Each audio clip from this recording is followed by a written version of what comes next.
Hi നമ്മളിപ്പോൾ continuous ആയിട്ട് വീഡിയോസൊക്കെ ഇട്ടിട്ട് കുറേ നാളായി കേട്ടോ. ഇപ്പോൾ എല്ലായിടത്തും നല്ല മഴയാണ്, നമ്മുടെ ഇവിടെ നല്ല മഴയാണ് കേട്ടോ. ഞാൻ നേരത്തെ വീഡിയോസിൽ പറഞ്ഞിട്ടുണ്ട്, ചില ഹാങ്ങിങ് ഫിംഗേഴ്സിലൊക്കെ തന്നെ ഫീഡ്സ് ഉണ്ടാകുന്ന വളരെ കുറവാണെന്ന്. അപ്പം ഞാൻ ചെറിയൊരു ടെക്നിക്ക് പ്രയോഗിച്ചിട്ട് എനിക്ക് നല്ലൊരു റിസൾട്ട് കിട്ടിയിട്ടുണ്ട്. ചിലപ്പോൾ ഇത് എല്ലാവർക്കും അറിയാവുന്ന കാര്യമായിരിക്കും കേട്ടോ, എങ്കിലും ഞാനൊന്ന് ഷെയർ ചെയ്യാമേ.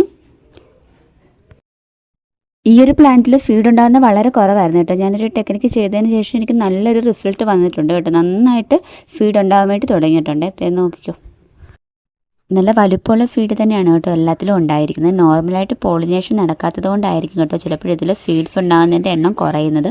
അപ്പോൾ നമുക്ക് ഹാൻഡ് പോളിനേഷൻ ചെയ്ത് കൊടുക്കാം. ഇതുപോലെ വളരെ തിന്നായിട്ടുള്ള എന്തെങ്കിലും ഒരു സാധനം എടുത്തിട്ട് ഇതിൻ്റെ പോളൻ കളക്ട് ചെയ്തെടുക്കണം കേട്ടോ. ജസ്റ്റ് ഇത് ഇതിലേക്കൊന്ന് ഇട്ട് കൊടുത്താൽ തന്നെ ഇതിൻ്റെ പോളൻ നമുക്ക് കളക്ട് ചെയ്തെടുക്കാൻ വേണ്ടിയിട്ട് പറ്റുമേ. ഈ കാണുന്ന പൊടിയാണ് കേട്ടോ ഇതിൻ്റെ പോളൻ എന്ന് പറയുന്നത്. അപ്പോൾ എന്നിട്ട് നമുക്ക് ഏത് ഫ്ലവറിലാണോ പോളിനേഷൻ ചെയ്യേണ്ടത് അതിലേക്ക് അത് ജസ്റ്റ് ഒന്ന് ഇട്ട് കൊടുത്താൽ മതി.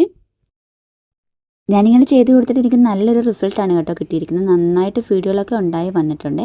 നിങ്ങൾക്ക് വേണമെങ്കിൽ മിക്സ്ഡ് പോളിനേഷനും ചെയ്യാവുന്നതാണ്. വേറെ കളറുകളൊക്കെ തമ്മിൽ പോളിനേറ്റ് ചെയ്ത് കഴിഞ്ഞാൽ പുതിയ കളറുകളൊക്കെ കിട്ടുമെന്നാണ് പറയുന്നത് കേട്ടോ. ഞാൻ ഇതുവരെ ചെയ്ത് നോക്കിയിട്ടില്ല.